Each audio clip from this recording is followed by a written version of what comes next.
नमस्कार दोस्तों, बहुत बहुत स्वागत है आपका आपके अपने YouTube channel exam Guru tips and tricks में। दोस्तों आज का वीडियो में आप टॉपिक देख ही लिए होंगे आरआरबी एनटीपीसी।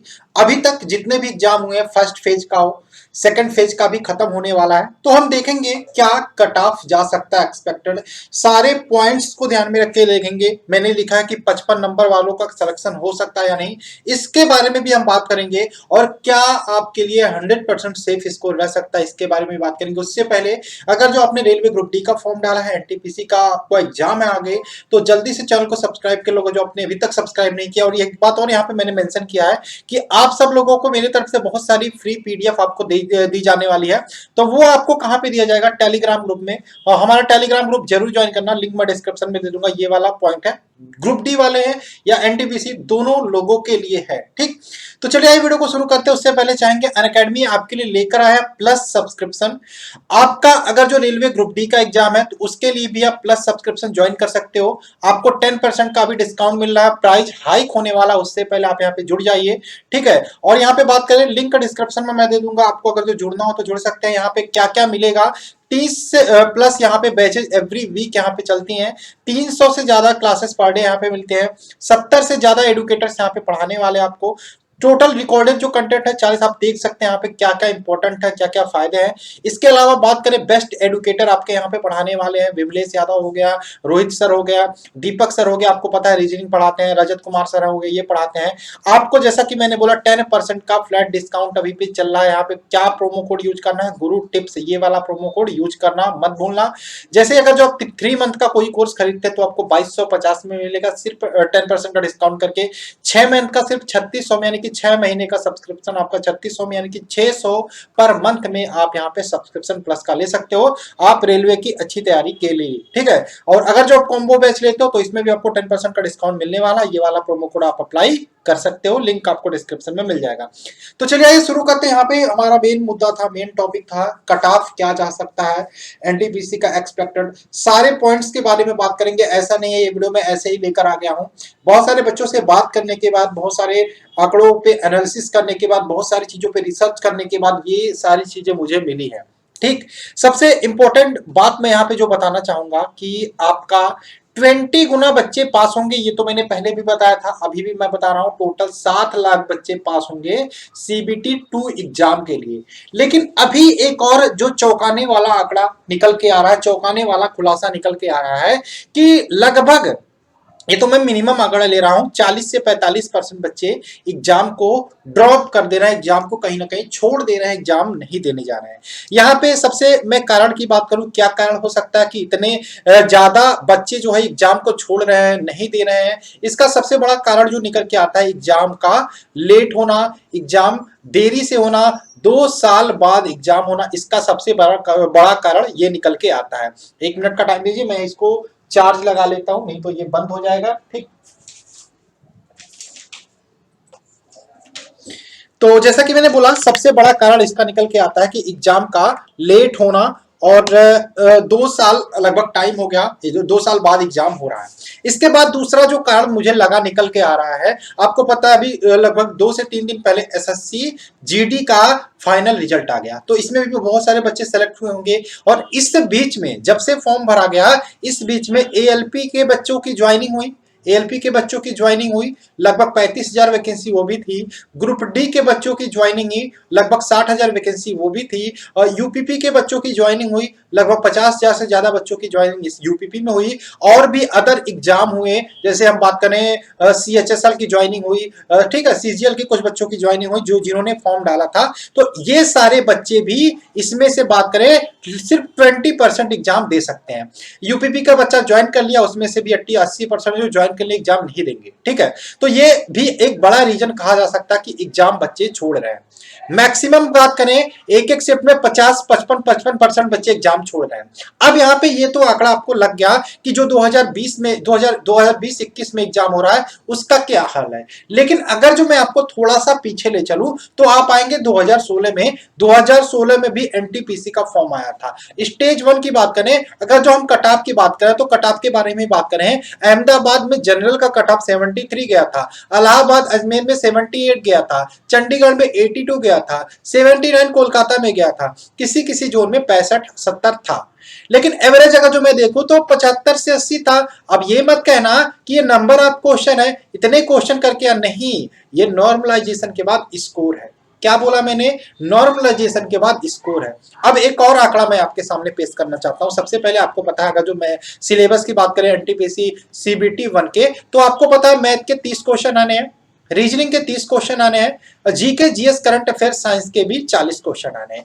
एक मैं एवरेज स्कोर लेके चलो, जिस प्रकार से पेपर हो रहा है, मैथ का 30 क्वेश्चन 20 क्वेश्चन अच्छे से बच्चा आसानी से कर सकता है। अगर जो एवरेज स्टूडेंट है वो मतलब थोड़ा बहुत पढ़ाई करता है, अच्छे से पढ़ाई करता है, तो 20 क्वेश्चन वो करके आएगा। बहुत सिंपल पेपर आ रहा है। इसी प्रकार से रीजनिंग में तो 25 करके आएगा, लेकिन हम 20 लेके चलते हैं कि आसानी से वो 20 क्वेश्चन करके आएगा। जीके जीएस में भी हम 50% इस आंकड़े को ले आते हैं, 50% ले आते हैं, यानी कि 40 में 20 क्वेश्चन वो आराम से कर लेगा, क्योंकि बहुत अच्छे पेपर आ रहा है जीके जीएस में। ठीक, तो यानी कि एक आंकड़ा निकाला मैंने कि 60 क्वेश्चन जो है वो सारे बच्चे लगभग कर ले रहे हैं जो एवरेज कहीं ना कहीं पढ़ाई किए हैं। यानी कि ये आपका एवरेज स्कोर निकल के आता है आपके आरआरबी एनटीपीसी एग्जाम के लिए। ठीक, अब यहाँ पे एक और बात मैं बोलना चाहता हूं, मैंने टेलीग्राम ग्रुप के बारे में बता देना चाहता हूं। यहाँ पे ये वाला टेलीग्राम ग्रुप है, ज्वाइन कर लीजिए, लिंक डिस्क्रिप्शन में दे दूंगा। टेलीग्राम में जाना, ये वाला नाम सर्च कर लेना, इंस्टाग्राम में जाना, ये वाला नाम सर्च कर, दोनों पे फॉलो कर लेना। यहाँ पे मैं बहुत सारी पीडीएफ 1-2 दिन में सेंड करने वाला हूँ, बहुत मजा आने वाला है। ठीक, कुछ हमारे पेड पीडीएफ है जिनको भी ले सकते हो, लेकिन आप पहले इस ग्रुप को ज्वाइन कर लो। अब यहाँ पे बात कर लेते हैं इस पॉइंट्स के बारे में बात कर रहे थे। ठीक है, तो ये सारी चीजें आपको यहाँ पे क्या पता चला कि एवरेज जो स्टूडेंट होगा वो 60 क्वेश्चन करके आएगा। अब एक और पॉइंट यहाँ पे मैंने लिखा है, आपने ध्यान दिया होगा कि नहीं ध्यान दिया होगा, मैं बताना चाहता हूं। ठीक है मैं बताना चाहता हूं, 2016 के एग्जाम के बारे में हम बात कर रहे थे, तो 2016 की बात कर लेते हैं। जैसे हम बात कर ले फॉर्म के, कितना फॉर्म भरा गया, तो 92 लाख अप्लाई हुए थे, 92 लाख फॉर्म भरे गए थे। वहीं पे वैकेंसी की बात करें, 18,252 वैकेंसी थी, जो बाद में घटकर 14,000 वैकेंसी कर दी गई थी। यानी कि 14,000 वैकेंसी पर 92 लाख फॉर्म भरे गए। लेकिन आंकड़े चौंक के तब आएंगे जब आप कहोगे 92 लाख फार्म भरे गए, सिर्फ 56 लाख बच्चों ने एग्जाम दिया इस 14,000 पोस्ट के लिए। और इस बार क्या है, 1,26,000 फॉर्म भरे गए हैं।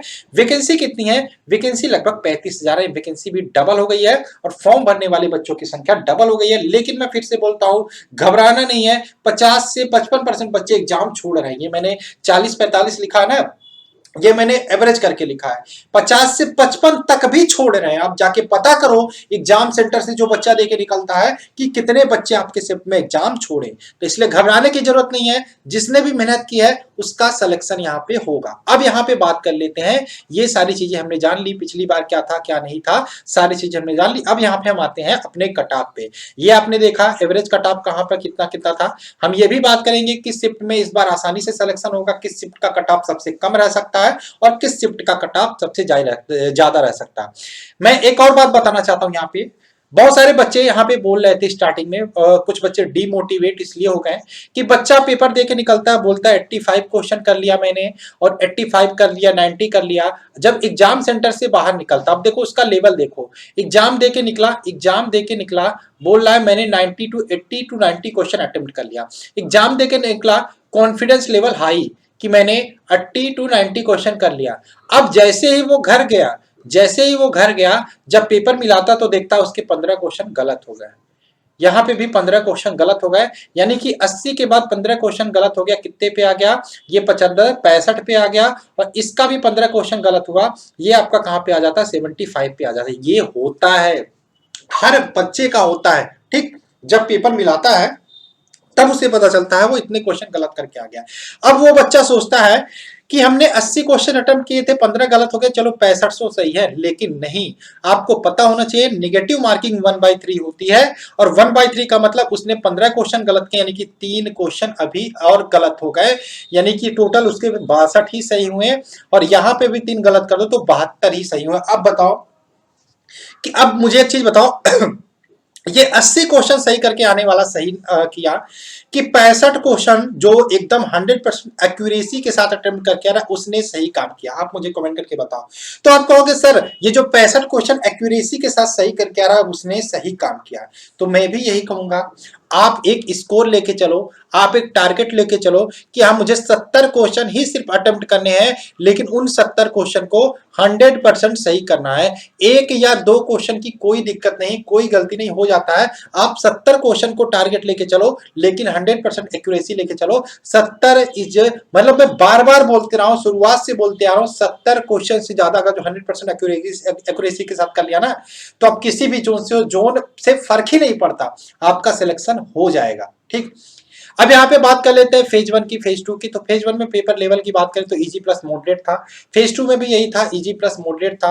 अटेम्प्ट की बात करें, फर्स्ट फेज में लोग बोल रहे थे 80 से 90 अटेम्प्ट करके आ रहे हैं, सेकंड फेज में भी 75 से 80 बोल रहे थे। लेकिन एक्यूरेसी की बात करें, जब भी एक्यूरेसी की आती है तो वो अलग एक आंकड़ा निकल के आता है, 65 से 70, 65 से 70 ये भी निकल के आ रहा था। ठीक है, तो मैं फिर से बोलता हूं, कोई भी जोन हो, 70 आपका सेफ स्कोर है। जितने भी 70 से ज्यादा क्वेश्चन सही सही किया वो आपका सक्सेस हो जाएगा। उसे सीबीटी 2 की तैयारी करनी चाहिए, सीबीटी 2 के लिए। ठीक, अब यहां पे एक और बात मैं बोलना चाहूंगा कि 70 में क्वेश्चन की बात कर रहा हूं, ना कि स्कोर की। और जब भी नॉर्मलाइजेशन होगा तो आपका स्कोर कहीं ना कहीं बढ़ेगा, और ये 70 आपको 100 पार भी ले जा सकता है, ये 70 आपको 80 पार भी ले जा सकता है, ये 70 आपका 90 पार भी ले जा सकता है। आपको वो आपके लक पे डिपेंड करता है कि आपके शिफ्ट में, आपके फेज में कितना नॉर्मलाइजेशन के बाद आपका मार्क बढ़ता है।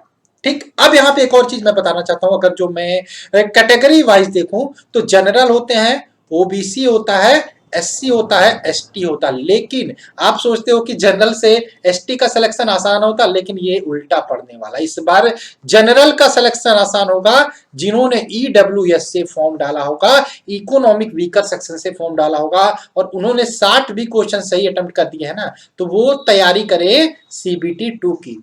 उनका 55 पे भी मुझे लगता है किसी किसी जोन में हो जाएगा ईडब्ल्यूएस का, क्योंकि बहुत कम फॉर्म पड़े हैं ईडब्ल्यूएस वालों के, बहुत उनके लिए वैकेंसी एकदम 10% रखी है, 3500 वैकेंसी फिक्स है।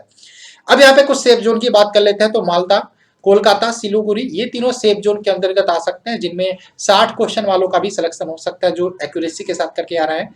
हो सकता है, मैंने बोला चंडीगढ़, अजमेर, भोपाल, अहमदाबाद और इलाहाबाद, ये कुछ आपके टफ जोन हो सकते हैं, जिनमें आपको 70 प्लस क्वेश्चन अटेम्प्ट करना कंपलसरी है। तो कुल मिला के एक आंकड़ा मैंने आपको देने की कोशिश की। अगर जो आप इससे प्लस जा रहे हो तो सीबीटी 2 की तैयारी शुरू कर दो, और आपका एग्जाम अगर जो थर्ड फेज में है तो आप देख लो आपको क्या करना है, क्या नहीं करना है। आप आसानी से ये स्कोर पा सकते हो, मैथ में 22, 25 करके, रीजनिंग में 25 प्लस करके, और आप अगर जो जीके में भी 25 को टच करते तो आसानी से आप ये आंकड़ा पार हो गए। तो आशा है आप जो भी मैं बताना चाहता था, कहना चाहता था, आपके समझ में आया होगा। बाकी आप लोग समझदार हो, हमारा टेलीग्राम ग्रुप है, इसको ज्वाइन करना मत भूलना, लिंक मैं डिस्क्रिप्शन में दे दूंगा। और चलिए मिलते हैं इस वीडियो में। जय हिंद दोस्तों, जय भारत।